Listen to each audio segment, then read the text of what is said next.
la dernière partie de la grande table, Caroline Brouet. Avec notre invité Pascal Blanchard, donc bonjour. Bonjour. Historien, chercheur, j'essaie de faire un bonjour aussi vif que le vôtre, je sais pas si j'ai réussi. Chercheur au laboratoire communication et politique du CNRS, vous êtes spécialiste du fait colonial et de l'histoire des immigrations.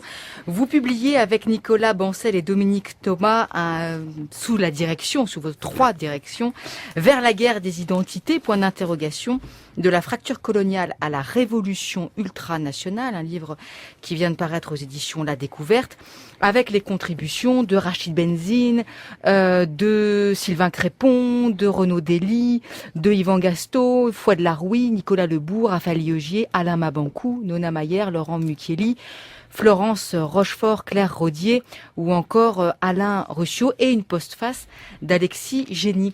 Pour dialoguer avec vous aujourd'hui, peut-être aller jusqu'au débat, je ne sais pas, nous allons voir, pour vous titiller peut-être un peu, nous avons proposé à Alexis Lacroix de nous rejoindre. Bonjour Alexis Lacroix. Bonjour Caroline. Journaliste et directeur adjoint de la rédaction de Marianne. Je voudrais commencer en vous citant, Pascal Blanchard, à la fin de votre introduction.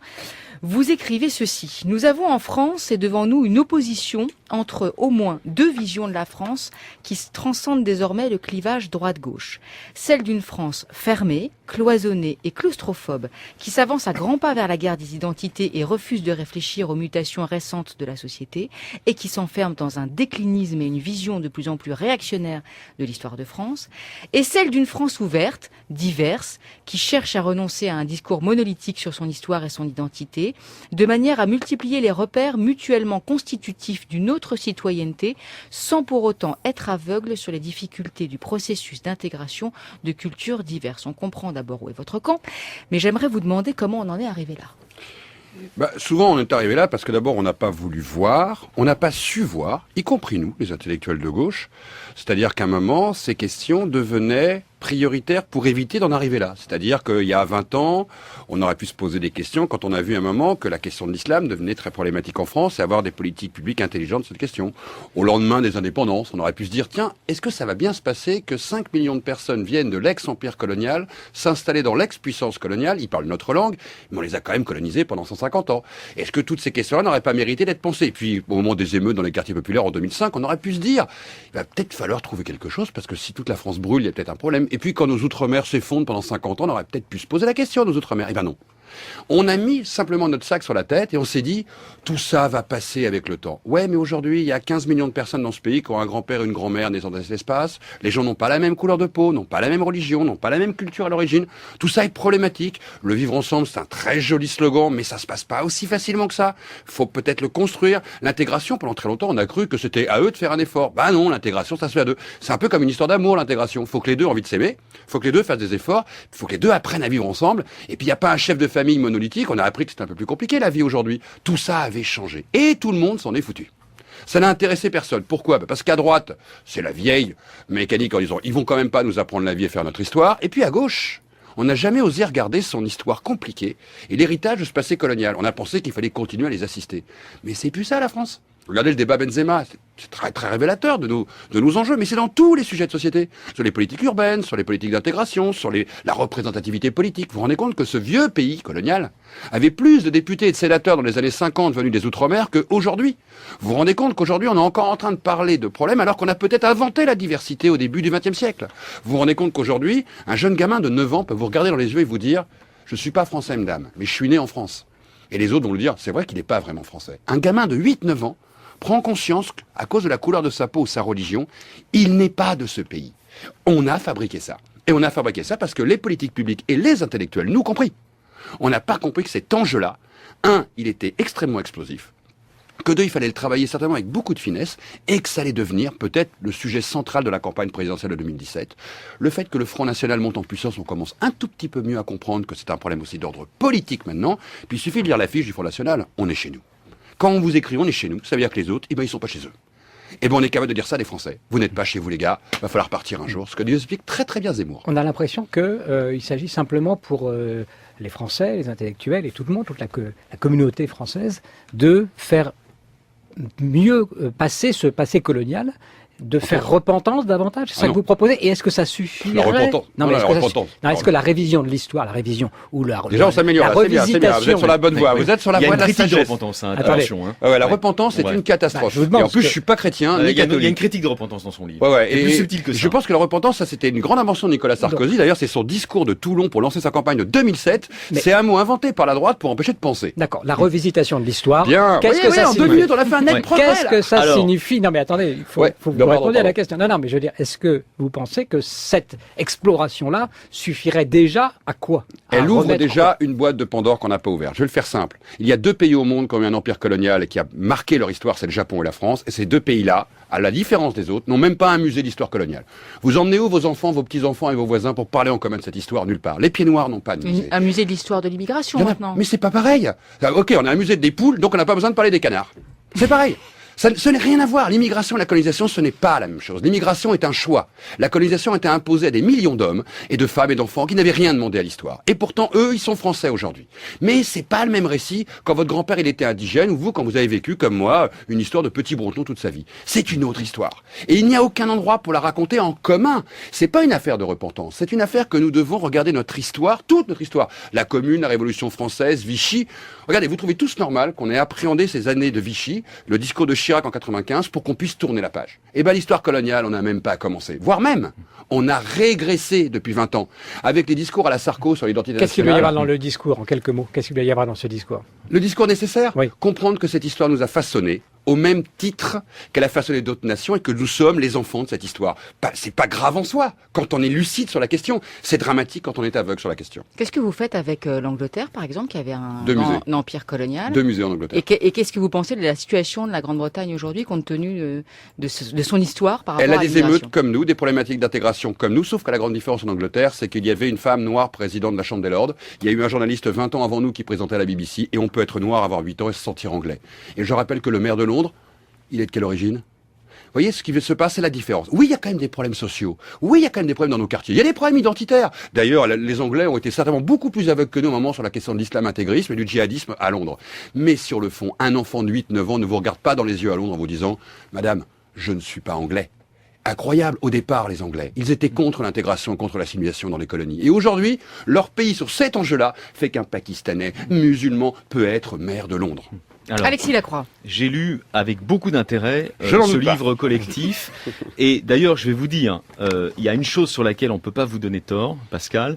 C'est d'abord la sincérité du propos. On l'entend d'ailleurs à votre flamme, là, depuis 5 minutes. Vous êtes enflammé et donc vous êtes absolument sincère. On peut aussi vous donner raison quand vous dites qu'il y a dans la société française aujourd'hui, et notamment dans le spectre politique, des retours du refoulé colonial. Vous êtes un des meilleurs spécialistes d'ailleurs des études postcoloniales. Vous le montrez très bien. Tout ça, c'est vrai. D'ailleurs, notre ami commun, Benjamin Stora, a montré qu'il y avait un sudisme absolument dramatique derrière le Front National. C'est-à-dire un électorat, en fait, de pieds noirs, qui sont vindicatifs à l'égard des Arabes et des musulmans pris dans leur globalité. Mais ce qui va pas, je pense, dans votre livre, c'est 2 choses. C'est l'incrimination. Le constat, au fond, on est assez d'accord. C'est l'incrimination des responsabilités. En gros, je caricature, il y aurait, selon vous, une sorte de continuum idéologique allant de certains intellectuels de la gauche laïque et républicaine, je pense à Elisabeth Badinter ou à Caroline Fourest, mais il y en a d'autres qu'on pourrait citer, jusqu'aux thèses, au fond, néo-républicanistes d'une partie de la droite et d'une partie conséquente du Front National actuel. Partie, ouais, oui, mais ça tient pas la route. Si vous voulez, quand on écoute attentivement, comme nous le faisons, je pense, mais comme vous le faites aussi, vous, dans votre métier, les déclarations d'une Elisabeth Badinter ou les déclarations d'un Régis Debray, on n'est absolument pas dans une problématique où ils défendent la France identitaire ou la France blanche, qui serait colorblind, qui serait étrangère en quelque sorte aux différences. C'est pas du tout leur problème. Ce qu'ils veulent, c'est défendre un certain modèle assimilateur ou intégrateur, on va revenir sur la polémique, mais qui est hérité de la Troisième République et qui jusqu'à maintenant, a produit entre des gens issus de familles au parcours très différents, et souvent d'ailleurs issus de pays extrêmement différents, un monde commun. La grande question aujourd'hui, c'est comment on rebâtit du monde commun. Alors, vous vous moquez, par exemple, vous dites, c'est pas la même chose, un musée de l'immigration, mais le musée de l'immigration, il sert précisément à ça, il sert à construire des mémoires partagées. au sein du cadre de la République une et indivisible. Si on fait exploser ce cadre au nom, disons, du respect des différences ou du goût pour les différences, qu'est-ce qu'on va proposer comme récit commun aux enfants qui sont précisément issus de ces familles africaines ou nord-africaines? C'est bien parce que vous avez à la fois la question, la démonstration et à peu près la réponse dans l'énoncé que vous posez. C'est-à-dire que le musée de l'immigration est à la fois à 50%, je vais donner du quantitatif, à 50% la réponse. Parce que, et puis c'est mon ami Benjamin Stora comme vous qui le préside aujourd'hui, et Hélène Aurin fait un travail fantastique, et on y va faire des expositions avec eux en plus. Oui, mais il répond qu'à 50% de l'histoire. Je m'explique. Un Italien, un Espagnol, un Belge, qui arrive dans les années 20-30, rentre dans un processus intégrationniste assez classique. Et la République est merveilleuse et bonne mère pour arriver à faire du tout ensemble. Sauf que, le petit Sénégalais qui arrive, il arrive pas simplement en tant que migrant. Alors il y a 50% de son histoire qui est au musée, mais il y a 50% de l'histoire de l'indigène. Elle y est pas au musée. Et là, c'est pas l'histoire des Italiens, des Espagnols, des Belges. D'ailleurs, vous regardez que Benzema, il est pas luxembourgeois. Hein. Oui, mais c'est pas parce qu'il est luxembourgeois que ça pose problème. Répondez à toute la question. Attendez, est-ce qu'on va vraiment démocratiser cette République? Au fond, là-dessus, on est tous d'accord. Il faut la démocratiser. Il faut qu'elle soit plus représentative de la diversité de la société française. Ça, c'est un minimum, non? C'est la démocratie. Oui, on est d'accord. Pour les femmes, on est d'accord. Est-ce qu'on va la démocratiser réellement, cette République française que nous aimons tous, en l'ouvrant sans condition à j'ai jamais dit ça. Non. En l'ouvrant sans condition à toutes les différences, au nom d'une laïcité qui serait une laïcité plus cool, positive. D'abord, vous remarquerez que la laïcité positive, c'est pas un terme de chez moi, je parle très peu de la laïcité, qui me paraît être en plus un faux semblant pour aborder les questions de fond. Je ne parle pas de laïcité dans ces questions-là. D'ailleurs, la question religieuse, vous l'avez remarqué, m'intéresse très très peu. Je considère d'ailleurs qu'aujourd'hui, le débat sur l'islam est le vieux débat sur les Arabes qui existe à peu près depuis le milieu du XIXe siècle. C'est juste le replâtrage du temps à cause d'un contexte international plutôt particulier. Par contre, quand on parle de djihad, et là on en parle beaucoup dans le livre, nous on dit que une des manières pour comprendre pourquoi cette jeunesse a mal et pourquoi la France souffre de ces enjeux identitaires, c'est justement parce qu'on ne donne plus les moyens aujourd'hui à ces gamins héritiers d'une longue histoire, celle de leur grand-père maintenant ou de leur arrière-grand-père, pour se sentir français. Et on n'explique pas aux autres Français, parce que ça c'est de la pédagogie, qu'ils sont français. Je vous donne un exemple qui est très très simple. Quand le film Indigène a été fait, des tas de gamins, dans des salles de cinéma, d'abord étaient venus pour se marier avec Jamel Debbouze, puis au bout de 10 minutes, ils se sont dit « Ah bon, on rigole pas, c'est quoi ?» Et d'un seul coup, on leur disait, comme aux autres, hein, cette histoire est la vôtre. Vous avez, les Arabes n'ont pas fait que la guerre à la France, ils ont fait la guerre avec les Français. Nous savons tous qu'il y a des processus pour se sentir partie prenante d'une nation. Nous savons tous qu'après une histoire douloureuse comme l'histoire coloniale de l'esclavage, il y a des processus qui sont nécessaires et importants pour le vivre ensemble. Mais surtout, je vais vous dire une chose. Il y a un moment des gens qui ne veulent pas de ça. Et je peux très bien comprendre leur point de vue, c'est le leur. Ils en ont peur, ils refusent, les Finkielkraut, les Zemmour. On tape un peu plus d'ailleurs sur Oxoba d'Inter, qu'on cite qu'une seule fois dans le livre, et vraiment à la marge du sujet. Pourquoi je dis ça? Parce que eux, ils sont très clairement sur une société dans laquelle ils ne veulent pas de cette diversité. Un Zemmour nous l'explique d'une manière extrêmement précise. Pour Finkielkraut, vous vous trompez. Je sais que je savais bien que vous seriez un grand défenseur de Finkielkraut. D'ailleurs, c'est marrant. Pas de Zemmour. C'est pour être équitable. C'est que Éric Zemmour appartient sans doute à la droite identitaire. D'ailleurs, ils sont ex-pieds noirs. Oui, le hasard. Tiens, c'est marrant, comme Ménard. Il s'en réclame et voilà. Et le dit. Et lui-même se sent sans doute assez proche et héritier de ce qu'ils appellent la droite hors les murs de Ménard, etc. En revanche, pour Finkielkraut, vous vous trompez. Il a un patriotisme, disons, old style. Et à fleur de peau. Oui, mais qui n'est absolument pas fondé sur le rejet des différences que vous lui prêtez. Non, mais il peut produire. Regardez, c'est comme Jules Ferry. Jules Ferry était bon prince dans la République, un homme merveilleux, mais n'empêche qu'il nous parle des races supérieures sur les races inférieures. C'est incroyable. Mais Finkielkraut n'est absolument pas dans cette logique. Je suis d'accord avec vous. Absolument pas. Il est dans la logique. Il est dans la logique de la transmission culturelle, comme Natacha Polony d'ailleurs. Alors on peut dire ils ont tort. Voilà. Ça, c'est autre chose. On peut surtout sortir des noms, hein, parce que mais c'est intéressant. C'est symptomatique peut-être. Mais ça veut dire intéressant. Voilà. Ce qu'on veut dire en disant des noms comme ça, c'est que nous sommes dans une société, c'est un débat de fond aujourd'hui qui impacte les intellectuels. Où nous, intellectuels de gauche, on est certainement très très très en retard sur ces enjeux-là, parce qu'on a cru à un moment qu'on voulait remplacer la question sociale par la question raciale, et que rien que prononcer le mot race, d'un seul coup, ça fait exploser la machine à gauche. Eh ben non, il va falloir que nous, les intellos à gauche, on y aille.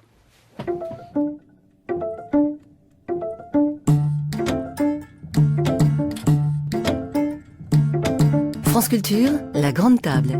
Caroline Brouet.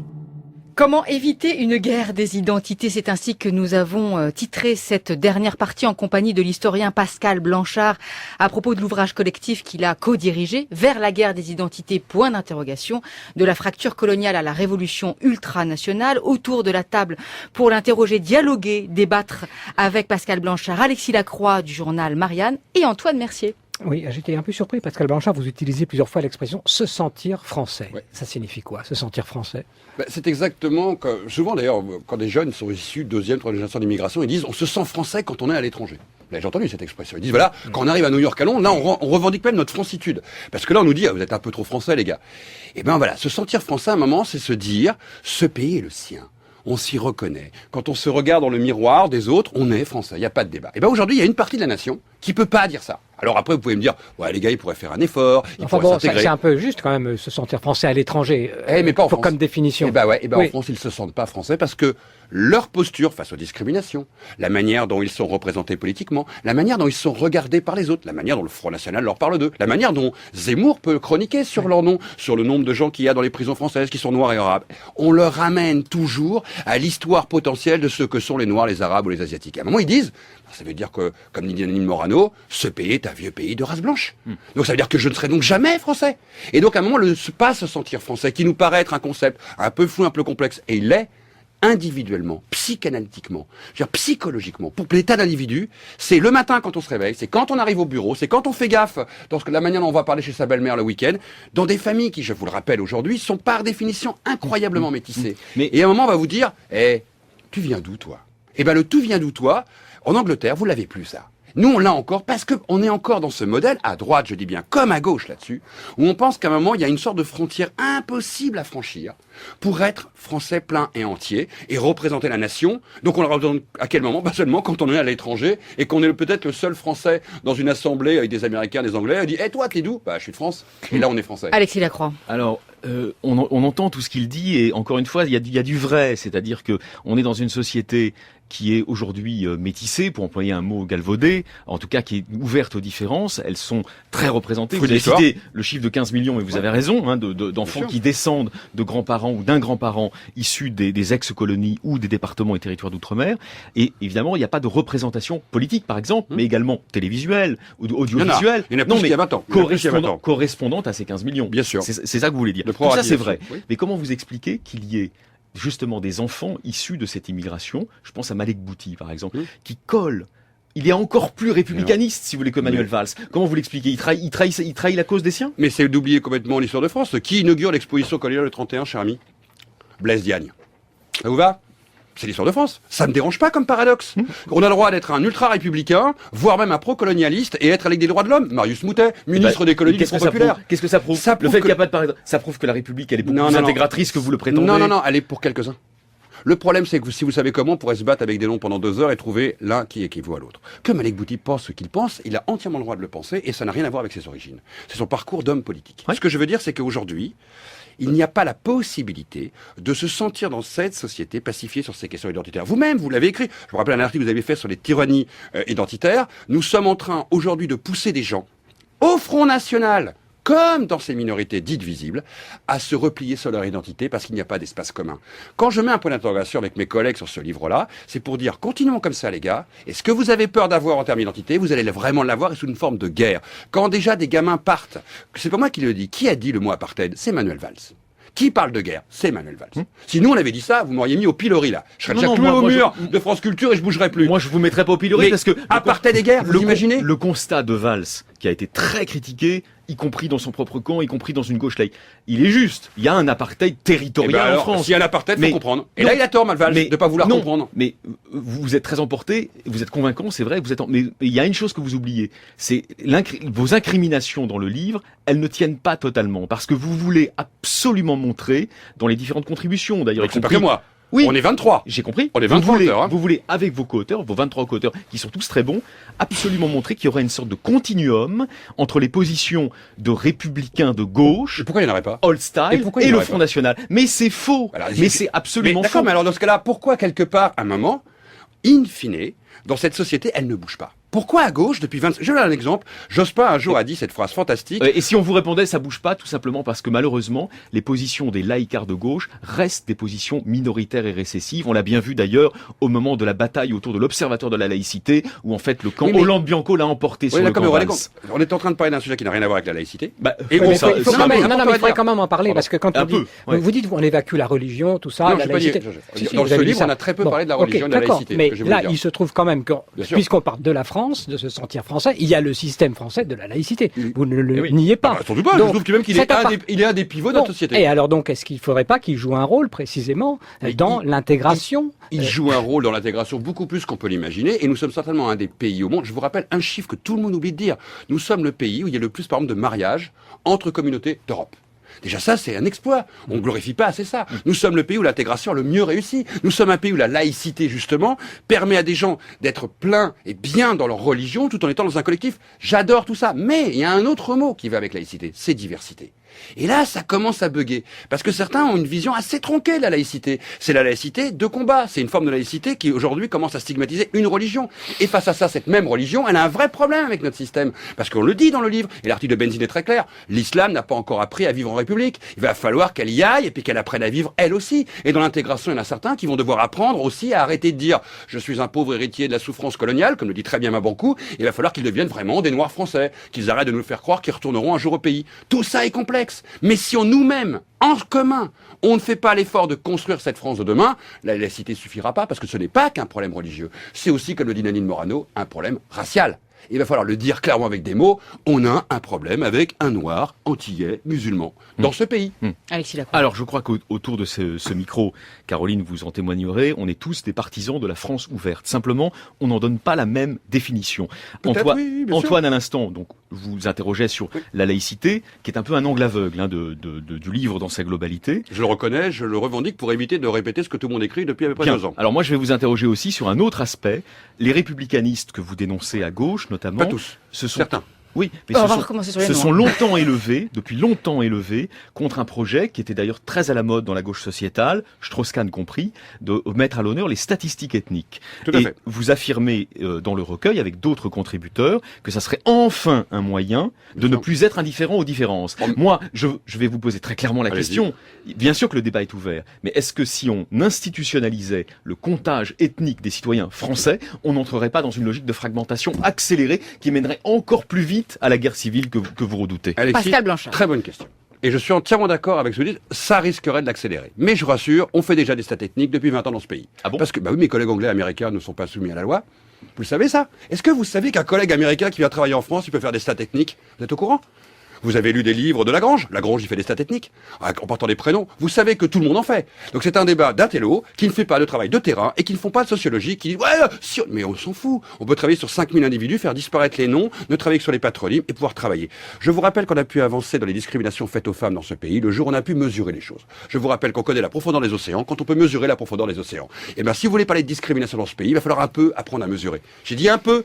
Je ne veux pas compter tous les Français. Je suis pas au système américain en disant « Coco, tu es de quelle race ?» Non, c'est pas l'Amérique. On est en France. Et je suis un grand républicain français là-dessus. Je dis « Donnez-moi un tout petit peu l'autorisation de faire des stats techniques et je pourrais un tout petit peu aussi compenser des fois les bêtises que disent mes propres petits camarades. » Qu'est-ce que ça changerait, Pascal Blanchard? Je vous donne un exemple très concret. Pendant des années, vous comme moi, on a revendiqué que la Première Guerre mondiale, ça avait été vraiment une boucherie pour les tirailleurs sénégalais par rapport aux autres. Et on a tous répété ça parce qu'on pensait que c'était vrai. Depuis qu'on fait des stats sur les morts au front, et là c'est des stats ethniques, les morts au front noirs, et bon, on découvre que pas plus que les autres. Donc ça veut dire que quand on ne sait pas, on dit tous des conneries. Et on va continuer à en dire beaucoup sur ces enjeux-là parce qu'en fait on ne sait pas. Le ressenti dont on parlait il y a 2 minutes, se sentir français. Voilà une question qui serait très intéressante à poser population par population. Turcs, Marocains, Tunisiens, Algériens, Sénégalais, pour se dire, mais peut-être que les Bretons et les Basques sentiraient moins français que certains Sénégalais. Et quand on dit oui, mais les Antillais n'ont plus aucun problème, mais qui sait que les Antillais n'ont aucun problème quand ils vivent en France depuis 3 générations? D'avoir un peu de stats nous permet de dire un peu moins de conneries, mais surtout de pouvoir agir sur des politiques publiques de manière précise. Je vous rappelle aussi que l'État fait des statistiques ethniques. Dans les politiques HLM, dans les politiques urbaines, dans le soi-disant métissage dans nos écoles. Donc tout ça existe, mais en fin de compte, nous en avons une grande peur que tout ça ferait s'effondrer le système républicain français. Alexis? Alors, il y a une chose qui ne va pas non plus dans le recueil, et notamment dans la contribution de Rachid Benzine, c'est qu'il analyse évidemment très bien la montée du sentiment anti-islam. C'est pas ici à France Culture qu'on va vous dire que vous avez tort, évidemment, et il y a même un parti qui le représente, ce courant-là. Bon, très bien, mais là encore, qu'est-ce qu'a à faire la gauche républicaine dans cette affaire? La gauche républicaine, elle est contre l'intégrisme musulman, elle n'est pas contre l'islam. On est entièrement d'accord. Et nous sommes, vous l'avez remarqué dans le livre, 3 articles sont consacrés au djihad et on y va et ce n'était pas notre territoire habituel, très très fortement. On dit une chose qui est essentielle. Aujourd'hui, il y a un mal-être international sur une radicalisation. Alors, je ne sais pas si c'est l'un qui radicalise l'autre, mais en tout cas, il y a une radicalisation d'une partie de musulmans qui pose un vrai débat, et il y a des gamins dans nos quartiers qui s'y reconnaissent.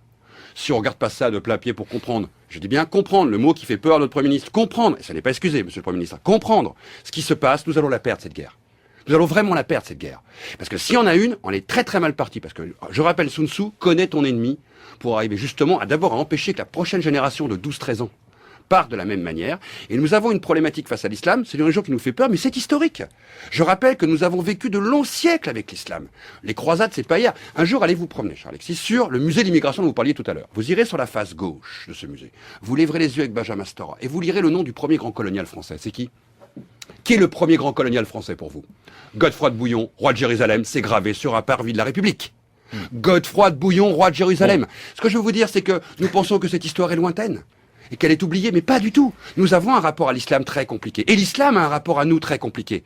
Et justement, c'est à nous intellectuels, à nous penseurs, de dénouer cette mécanique-là dans un temps brûlant et archi-brûlant, où des gamins pensent que comme cette République ne veut pas d'eux, un autre destin les attend, là-bas en Syrie. Vous allez nous dire comment dans un instant, mais d'abord une question d'Antoine Mercier. Oui, je sais pas, j'aurais bien aimé qu'on puisse sortir aussi du racialocentrisme. Joli terme. Voilà, joli vous voulez pas racialocentrisme, parler du social, vous dites toujours social, racial. Bon, le social, tout ce que vous dites, in fine, ça sert très bien la pensée libérale aujourd'hui, économique et politique. Je ne sais pas si ça sert la pensée libérale et politique, mais je sais une chose qui est fondamentale, on ne peut pas... Il n'y a plus de social. Non, c'est pas vrai. D'abord, vous voyez dans le livre, je ne dis pas qu'on l'avait déjà critiqué là-dessus au moment de la fracture coloniale il y a 10 ans, en disant « Ah, la fracture raciale coloniale aurait remplacé la fracture sociale ». Pas du tout. La superposition des deux est intéressante. Mais par exemple, je vais vous apprendre un poncif que nous avons tous en tête. Quand ça va mal socialement, les gens votent à l'extrême droite. Regardez la Suisse, c'est le pays qui va le mieux d'Europe, et les gens votent à l'extrême droite. D'accord ? Ça n'a rien à voir. Il n'y a pas que la question sociale qui permet d'expliquer les votes d'extrême droite. Il n'y a pas que la question raciale ni la question coloniale, puisqu'en Europe, la montée des extrêmes droites et des nationalismes ne se font pas que dans les pays qui ont des Mais je vous rappelle une coloniales. très bonne thèse qui vient de sortir en Suisse. La Suisse, un pays colonial sans empire. Ça veut dire qu'on peut avoir une culture coloniale sans avoir une colonie. Parce qu'on a pu être irrigué par les os humains, par la culture coloniale dans l'air, par une croyance de sa supériorité raciale. Parce que ce qu'on est en train de se dire, c'est valable en Hongrie aussi, en partie, en périphérie. Et ça veut dire quoi, ce qu'on est en train de se dire ? C'est qu'aujourd'hui, il faut à la fois comprendre la question sociale, il faut comprendre la question raciale, et quand on regarde le poids de l'histoire, il faut mesurer ce que toute l'histoire nous apporte. Un exemple très simple. Personne ne serait capable de dire ici que la Révolution française ne nous a pas fabriqués. On est d'accord ? Elle nous a fabriqués. Pourquoi voulez-vous que l'histoire coloniale ne vous ait pas fabriqué ? Elle a duré depuis 1524, depuis qu'un brave Français s'est perdu sur le Saint-Laurent. 1524, 57 pays dans le monde. Donc il faudrait le reconnaître, mais c'est déjà reconnu dans les histoires. Dans les écoles, dans les manuels d'histoire. Je vous pose une question. Ok, citez-moi 5 personnes. Ah non, mais là vous me arrêtez pas de poser des cols. C'est un bon examinateur. Oui, on est tous pétrifiés, quelle question il va nous poser. J'étais avec des gamins l'autre jour à leur poser la question très simple, c'était quel est l'événement majeur qui a rassemblé les Français au XXe siècle ? J'ai eu le droit à tout. Vous savez quoi ? C'est l'exposition coloniale de 31. 33 millions de visiteurs. Donc c'est un phénomène colonial qui est le phénomène d'unité nationale le plus prégnant du XXe siècle. Et nous ne le pensons pas comme ça. Parce que nous ne nous pensons pas comme héritiers d'une longue histoire. Et tout ça, elle a de l'affect sur nous. Mais sur nous même des fois de manière inconsciente. Donc, on a à nouveau quitté le social. Pardon, je l'ai quitté, mais Non, mais j'ai dit que les deux étaient importants à dénouer, à comprendre. L'un ne peut pas se comprendre sans l'autre. Et surtout, on ferait une erreur de penser que l'un va remplacer l'autre. Je dis juste une chose, c'est normal que je tire la couverture au racial, vu qu'il n'est pas traité depuis 50 ans. Prenons les deux. Vous avez une grande force de conviction qui risque de convaincre d'ailleurs beaucoup de nos auditeurs. Ça permet de vendre un peu plus de livres que Zemmour un jour peut-être, mais je rêve, c'est une utopie. Alors oui, mais ne laissez pas penser tout de même que le problème principal de la société française serait le rejet de l'islam qu'on appelle parfois islamophobie. On est d'accord. Parce qu'il y a aussi un article de Nona Meyer qui est très intéressant, consacré au nouveau visage de l'antisémitisme. Et là, on ne peut pas nier qu'elle souligne très clairement que c'est aujourd'hui, dans les territoires perdus de la République, que fleurit ce néo-antisémitisme. Et elle explique bien que c'est intimement complexe de comprendre le pourquoi. Je vais vous expliquer une histoire qui est très très simple. Dans les années 30, une époque que vous connaissez bien, il y avait plein de partis comme les Francisques, le PPF, d'extrême droite. Et un jour, j'explique à des jeunes historiens, vous savez que 30% de ces militants étaient des Maghrébins ? Les gens me regardent, ils me font, il y avait des Maghrébins, monsieur, dans les partis d'extrême droite ? Je dis, mais pourquoi voulez-vous qu'il y ait des Maghrébins qui ne soient pas fachos comme les autres ? Si vous connaissez un peu l'histoire, vous comprendrez qu'à l'époque, tous les Maghrébins sont pas du côté de la gauche, que beaucoup pensent que Maurras, Doriot, Larocque, c'est un avenir peut-être pour la France et pour eux. Et le premier mort le février 34, c'est un Algérien. Incroyable. Et puis Bentami venait d'où? Et quand vous regardez donc c'est un plaidoyer pour l'histoire, au fond, votre texte. Soyons moins idiots, on comprendra le présent. Bien sûr que c'est un plaidoyer pour l'histoire, parce que nous ne connaissons même pas notre histoire de France. On a fermé la boîte de Pandore coloniale.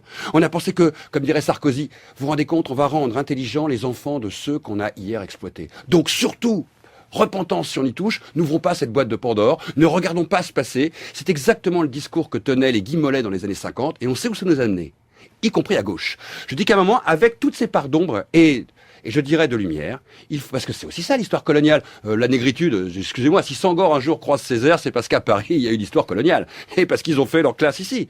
Toute cette histoire, elle paraît complexe, mais en même temps, c'est une histoire commune. Quand on ne regarde pas son histoire commune, on se prend toujours un mur. Vous dites plaidoyer pour l'histoire, Pascal Blanchard, mais dans votre ouvrage, vous dites aussi qu'il faudrait agir concrètement, c'est le mot que vous utilisez, contre la ségrégation des territoires. Ça voudrait dire quoi ? Aujourd'hui, comme vous le savez, nos territoires, deux territoires notamment, sont gérés par des politiques spécifiques publiques. Il y a les quartiers de la ville, on conseille la politique de la ville. Bon, déjà, c'est marrant. Tiens, on a pris le territoire comme des gruyères. On a dit, ah, là, il faut un ministre spécial. Et puis, les outre-mer. Ça vous rappelle pas une époque, ça?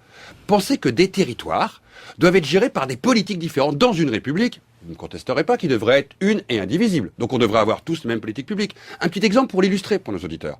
Vous savez qu'aux Antilles, on n'enseigne pas l'histoire de l'esclavage comme dans l'Hexagone? C'est différent. Je croyais que l'école devait être pareille pour tous. Eh ben non. Là-bas, on considère qu'ils ont beaucoup plus besoin d'histoire de l'esclavage que nous. Bah ouais, ils seraient les héritiers.